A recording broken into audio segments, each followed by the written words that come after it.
அனைவருக்கும் வணக்கம். நேற்றைய தினம் டிவிகே கட்சி தரப்புல கல்வி விருது வழங்கும் விழா நடத்தினாங்க. இதுல அக்கட்சியின் முக்கிய பிரமுகரான அஜிதா ஆக்னல் அவர்களை உள்ள உடல அப்படின்ற மாதிரி சொல்றாங்க. வாங்க என்ன நடந்துச்சுன்னு பார்க்கலாம். டிவிகே கட்சியின் முக்கிய பிரமுகரான அஜிதா ஆக்னல் அவர்கள் கடந்த நாட்கள்ல தனக்கு மாவட்ட செயலாளர் போஸ்டிங் தரல அப்படின்னு ஒரு பெரிய ட்ரெண்ட்ல இருந்தாங்க. இந்த நிலையில நேற்று நடந்த கல்வி விருது வழங்கும் விழாவுக்கு அஜிதா ஆக்னல் அவர்களை புஷி ஆனந்த் அவர்கள் உள்ள உடல அப்படின்ற மாதிரி சொல்றாங்க.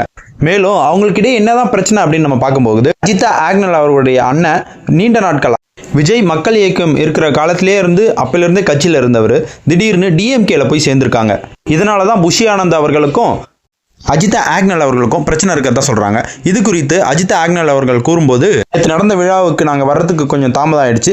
காரணம் என்னன்னு பார்த்தீங்கன்னா, எங்களுடைய பஸ் ரிப்பேர் ஆயிடுச்சு, அதனால தான் நாங்கள் வர தாமதம் ஆயிடுச்சு அப்படின்ற மாதிரி சொல்றாங்க. மேலும் நாங்கள் வர்றதுக்கு முன்னாடியே விஜய் அவர்கள் வந்துட்டதுனால வண்டியை உள்ள விட வேண்டாம், வெளியே விட்டுக்கோங்க அப்படின்ற மாதிரி தான் சொன்னாங்க. எங்களை யாரும் உள்ள விடலை அப்படின்னு அவங்க சொல்லவே இல்லை. இது போன்ற வீடியோக்களை நீங்கள் உடனுக்குடன் தெரிந்து கொள்ள நம்ம சேனலை லைக் பண்ணுங்க, ஷேர் பண்ணுங்க, சப்ஸ்கிரைப் பண்ணுங்க. தேங்க்ஸ் ஃபார் வாட்சிங். பபாய்.